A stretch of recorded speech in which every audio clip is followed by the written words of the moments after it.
नमस्कार, न्यूज मराठी 24/7च्या मुंबई बुलेटिनमध्ये आपल्या सर्वांचं स्वागत। नेरूळच्या MGM महाविद्यालयातील विद्यार्थ्यांची एड्स प्रतिबंधक जनजागृती फेरी आज जागतिक एड्स प्रतिबंधक दिनानिमित्त नेरूळमधील MGM वैद्यकीय महाविद्यालयाच्या MBBS पहिल्या वर्षातील विद्यार्थ्यांनी एक जनजागृती फेरी काढली। ही फेरी महाविद्यालयातील परिसरातून सुरू होऊन नेरूळ रेल्वे स्टेशन परिसर आणि नेरूळ गावातून मार्गक्रमण करत विद्यार्थ्यांनी हातात पत्रिके आणि घोषणा फलक घेऊन नागरिकांना HIV एड्स प्रतिबंधक आणि सुरक्षेचे महत्त्व पटवून दिले। त्यांनी दिलेला मुख्य संदेश होता, एड्स प्रतिबंध योग्य आहे, सुरक्षित रहा। या उपक्रमाला अधिष्ठाता डॉक्टर संध्या खडसे, डॉक्टर साधना तायडे तसेच विभागीय प्रमुख आणि समुदाय वैद्यक कर्मचाऱ्यांनी उपस्थित राहून प्रोत्साहन दिले। वैद्यकीय दृष्टीने एड्स हा HIV व्हायरसच्या संक्रमणामुळे होणारा रोग असून सुरक्षित लैंगिक व्यवहार, रक्त सुरक्षा आणि प्रतिबंधात्मक उपायामुळे टाळता येतो। ही फेरी विद्यार्थ्यांच्या सामाजिक जबाबदारी आणि जनजागृतीचे उत्कृष्ट उदाहरण ठरली आहे। न्यूज मराठी 24/7चे प्रतिनिधी विनोद कांबळे यांनी या उपक्रमाचा घेतलेला हा आढावा। आम्ही सगळे MGM मेडिकल कॉलेज नेरूळवरून आलेलो आहे। HIV एड्सची जनजागृती करण्यासाठी आम्ही इथं सगळेजण जमलेलो आहेत।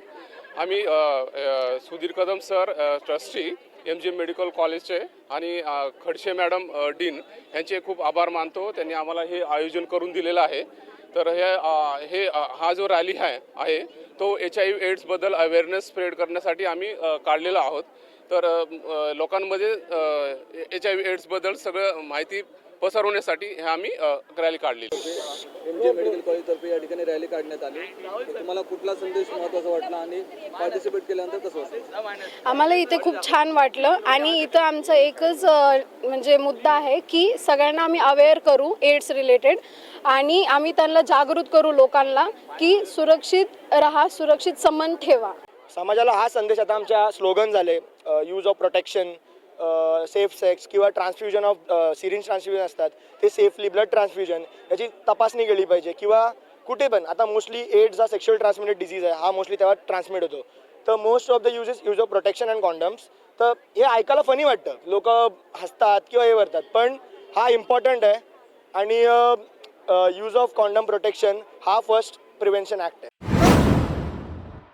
मुंबईतील घाटकोपर पूर्व परिसरातील माता रमाबाई आंबेडकर नगर पुन्हा एकदा आंदोलनाच्या ज्वालेने पेटला आहे। स्थानिक फेडरेशन आणि काँग्रेसने इमारत बांधकाम विकासकांनी FSI मध्ये केलेल्या तब्बल 500 कोटी रुपयाचा कथित घोटाळ्याविरोधात रस्ता रोको आणि आमरण उपोषण सुरू आहे। डॉक्टर बाबासाहेब आंबेडकर पुतळा परिसरात आज मोठ्या संख्येने नागरिक एकत्रित होत न्यायाची मागणी फेटाळून देत आवाज बुलंद करत आहेत। स्थानिकांच्या म्हणण्यानुसार पुनर्विकासाच्या नावाखाली त्यांची फसवणूक झाली। FSIचा मोठ्या प्रमाणात दुरुपयोग झालाय, त्यामुळे निवासी संतप्त झालेत। कारण अनेक वर्ष पुनर्विकासाचे आश्वासन दिले गेले, पण प्रत्यक्षात प्रकल्प थांबला आणि पैसे गायब झाल्याचा आरोप केला जातोय। आंदोलनकर्त्यांनी स्पष्ट शब्दात सांगितले, आम्हाला घर हवे, खोट्या कागदांची खेळी बंद करा। रहिवाशांनी, ज्येष्ठ नागरिकांनी सहभाग नोंदवत उपोषणाला तीव्र साथ दिली।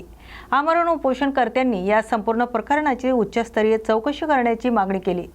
इमारत बांधकाम विकासकांच्या विरोधात गुन्हे दाखल करण्याची मागणी जोर धरते आहे। शासन आणि महानगरपालिकेने याकडे तातडीने लक्ष दिले नाही तर आंदोलन आणखी भडकण्याची शक्यता व्यक्त केली जाते। माता रमाबाई आंबेडकर नगरमध्ये न्याय मिळेपर्यंत आंदोलन सुरू राहील असा इशारा फेडरेशनने दिलाय। आम्ही आता यासरचे अधिकारी कल्याणकर साहेबांशी मी बोललो फोनवर, त्यांना पत्र पण दिले। त्यांना बोललो तुमच्या अधिकाऱ्यांनी आणि आपलं बिल्डर नीलम फायनान्सनी मिळून संगनमताने घोटाळा केला आहे। शासनाचा भूखंड लाटला आहे आणि झोपडीधारकांना पण स्क्वेअर फूटचं घर लाटले, 30 स्क्वेअर फूटचं। तर आमचं असं म्हणणं आहे की याच्यावर गुन्हा दाखल करा। याच्यावर गुन्हा दाखल केला तर ह्या वसाहतीमधला जो प्रॉब्लेम चालू आहे डेव्हलपमेंटचा तो ऑटोमॅटिक सॉल्व्ह होणार। म्हणजे जे आता बिल्डर बोलतो की लँड ऑनरकडून मला हे भेटलेलं आहे NOC, तर याला ब्लॅक लिस्टेड केलं त्याला कामच मिळणार नाही। आणि जो गव्हर्नमेंट आता प्रकल्प राबवती MMID SRA द्वारे हा प्रकल्प सुरळीतपणे चालू होईल आणि लोकांची इच्छा आहे की लोकांना चांगल्या प्रकारचं घर भेटलं पाहिजे, शाळा भेटली पाहिजे, हॉस्पिटल भेटलं पाहिजेत। हा कामामध्ये अडथळा आणणार। आता मला वाटतं 20-25 वर्ष झाले लोक घाणीमध्ये जगतात, आता याने अजून अडथळा आणला तर लोकांची ही अवस्था होणार आणि लोक असेच घाणीमध्ये मारणार। मी परत या ठिकाणी निवेदन करतो की हा आता सध्याला जे आम्ही रमाई फेडरेशनच्या अंतर्गत 2005 पासून आम्ही काम चालू केलं होतं। 2007 साली तत्कालीन मुख्यमंत्री विलासराव देशमुख यांनी या रमाबाई कॉलनी, नेताजी नगर आणि कामनाजी नगरसाठी टाउनशिप प्लॅनिंग पास केली होती, परंतु काही बिल्डर, त्याच्यामध्ये हा प्रमुख बिल्डर असला पाहिजे, त्यांनी गुरुदास कामतला मध्यस्थी टाकून तो प्रकरण आमचं थांबवलं. तर त्यावेळेला फेडरेशन बालावस्थेत होतं, पण आज फेडरेशनला 20 वर्षे झालेली आहेत आणि आज फेडरेशनच्या पाठीमागं संपूर्ण कॉलनी, रमाबाई कॉलनी आणि कामराज नगरची लोक आहेत, सगळ्या सोसायटी आहेत. तर ज्या पहिल्या वेळेला त्यांनी आमचा विकासाचं काम थांबवलं, तसंच तो आता जर प्रयत्न करत असेल तर ते शक्य होणार नाही आहे. आणि शासनाने देखील त्याचा धडा घ्यावा. आम्ही याच्या माहितीच्या अधिकाराखाली त्यांना 2-3 पत्र पाठवलेले आहेत की आमचा हा जो 2007ला कोणी हा प्रकल्प थांबवला आणि त्या लोकांच्या सह्या आम्हाला द्या, परंतु शासनानं आम्हाला त्या दिलेल्या नाहीत. आम्ही त्याची प्रतीक्षा करतोय. जर त्या सह्या दिल्या तर या 20 वर्ष हा जो आमचा प्रकल्प रखडला. आणि त्यावेळेला तर टाउनशिप प्लॅनिंग होतं, आता SRA आहे. टाउनशिप प्लॅनिंग जर त्यांनी आता तेच यूज केलं असतं तर टाउनशिप प्लॅनिंगमध्ये आम्हाला कदाचित 300च्या ऐवजी 350, 400, 500 स्क्वेअर फूट पण जागा मिळाली असती. तरी पण आम्ही हा विचार करतोय की कुठून तरी हा आमचा विकास होतोय, त्याला आम्ही सर्वच लोक पॉझिटिव्ह आहोत. त्यासाठी MMRDच्या बरोबर आम्ही आज जवळजवळ 1.5 वर्ष झालं आम्ही लोकांना समजून सांगणं, त्या लोकांचा ॲग्रीमेंट भरून घेणं, जे अनिर्णित लोक आहेत किंवा अपात्र लोक आहेत त्यांना पात्र करणं, ही सर्व कामं या ठिकाणचे सर्व पक्षाचे लोक, सर्व सामाजिक संघटनाचे लोक या ठिकाणी करतात. या ठिकाणी कोणत्याही प्रकारचे राजकीय किंवा सामाजिक किंवा धार्मिक भेदभाव नाही आहे. तर हे शासनानं आणि त्या बिल्डरने लक्षात घ्यावं आणि आमच्या लोकांचा, रमाबाई कॉलनीतल्या लोकांचा अंत पाहू नये. रमाबाई कॉलनी ही कायम चर्चेमध्ये असते आणि कायम आंदोलनानं कोणत्याही प्रकारे लाजीरवानं किंवा झुकून घेत नाही. आतापर्यंत जेवढे बी ज्या ठिकाणी या लोकांनी काय भ्रष्टाचार केले असतील त्याच्यावर पांघरून पडले असेल, पण रमाबाई कॉलनीमध्ये, कामराज नगरमध्ये अशा प्रकारचं कोणतंही चालणार नाही. जो कायदा आहे त्या कायद्याप्रमाणे जे काही तुमची जागा आहे ते तुम्ही घ्या, आमची जागा आहे ती आम्हाला डेव्हलप करून द्या. हा आमच्या इथील सर्व जनतेचा, सर्व सोसायट्यांचा आणि विशेषतः फेडरेशनचा हा विचार आहे आणि त्याच पद्धतीने आम्ही काम करतोय आणि याला सरकारी लोकांनी पण आम्हाला प्रतिसाद दिलेला आहे. एवढं मुंबई महानगरपालिका शाळांमध्ये पॉस्को कायद्यांविषयी जनजागृती मोहीम. मुंबई महानगरपालिकेचे शिक्षण विभागाने शाळांमधील मुलांमध्ये पॉस्को कायदा म्हणजेच लैंगिक गुन्ह्यापासून बालकांचे संरक्षण कायद्यांविषयी जनजागृती वाढवण्याची व्यापक मोहीम राबवली आहे. या उपक्रमाअंतर्गत मुंबईच्या 24 प्रशासकीय विभागामध्ये इयत्ता 5वी ते 10वी पर्यंतच्या विद्यार्थ्यांना पॉस्को कायद्याविषयी मार्गदर्शन देण्यात आले.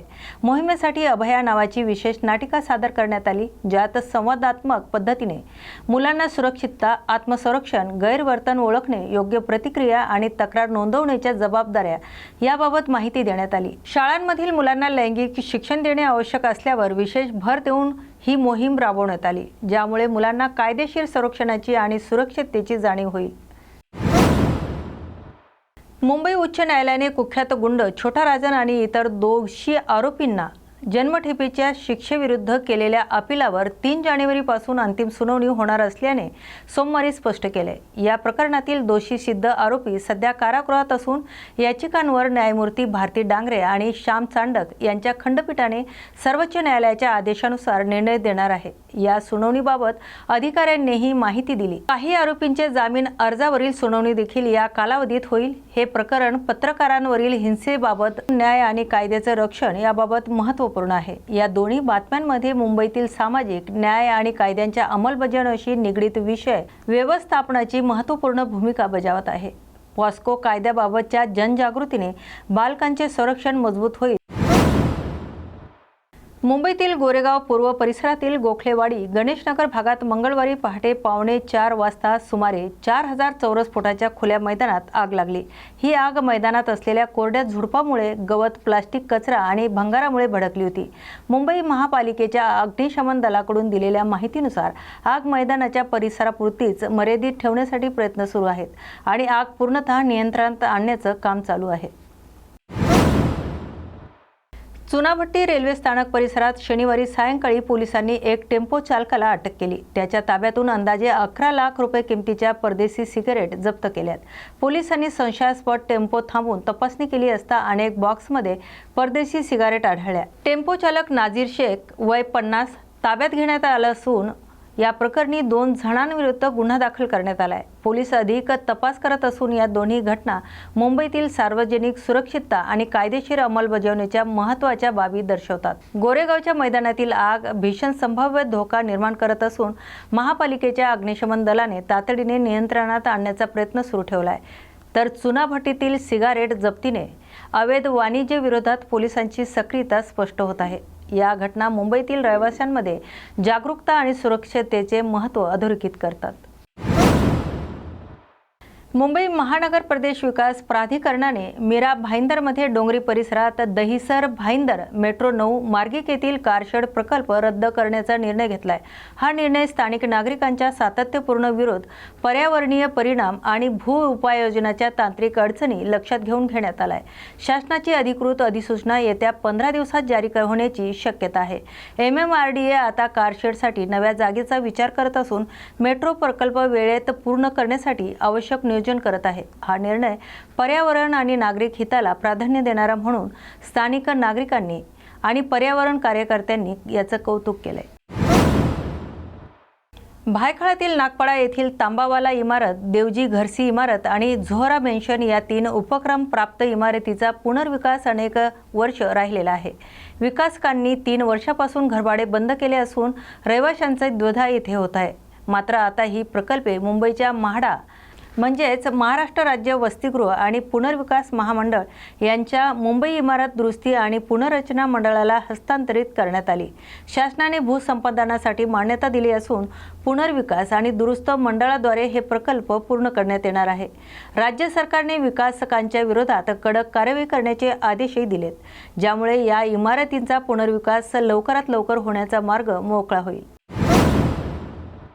मुंबईतील झवेरी बाजारात एक इसमाने उच्च पदस्थ अधिकारी असल्याचं भासवून सरफा व्यावसायिकांची तब्बल 2 कोटी 80 लाख रुपयाची फसवणूक केल्याची घटना नुकतीच समोर आली आहे। या इसमाने पोस्ट ग्रॅज्युएशनसाठी पैसे आवश्यक असल्याचा हवाला देऊन सुरुवातीला 20 लाख रुपये मागितले। नंतर विविध कारणे सांगत कोटींची रक्कम तसेच हिऱ्यांचे दागिने सराफांकडून हडपले। आरोपींची ओळख जाणीवेने घडली आणि त्याने CMO कार्यालयात अधिकारी असल्याचा दावा केला। हा प्रकार सन 2024 जानेवारीपासून सुरू झाला असून सध्या तपास पोलीस करत आहेत।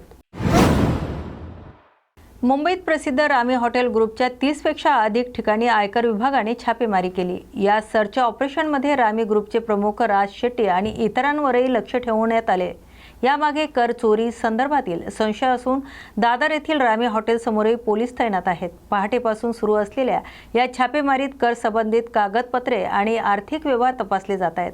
छापेमारीतून काय निष्कर्ष निघतील हे पुढील तपासांवर स्पष्ट होणार आहे। आजच्या बातमीपत्रात येथेच थांबतोच। दिवसभराच्या ताज्या घडामोडींसाठी पाहत राहा न्यूज मराठी 24/7। नवा भारत, नवा विचार।